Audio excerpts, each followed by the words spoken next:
det har jo en fysiologisk effekt lige på præcis. kroppen.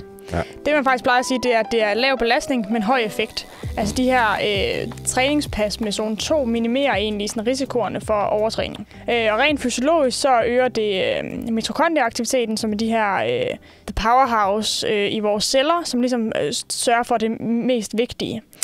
Og så sørger det for en bedre ilttransport, så vi får masser af blod ud til vores kære muskler. Og det skal vi også bruge, når vi træner højintenst. Og så forbedrer det jo ens udholdenhed over længere distancer. Og det kan vi jo godt lide i gravel. Ja. Alle løb eller ture er jo som regel over de her 3-4 timer. Det er jo det. Så ens udholdenhed i gravel er jo sindssygt vigtig. Der er jo ikke som sådan nogle gravel crits. Der er lige vores cold series, men det er jo ikke. Det er jo også det, der er. Altså sådan, det er jo primært længere ture, der er, når man kører gravel. Præcis.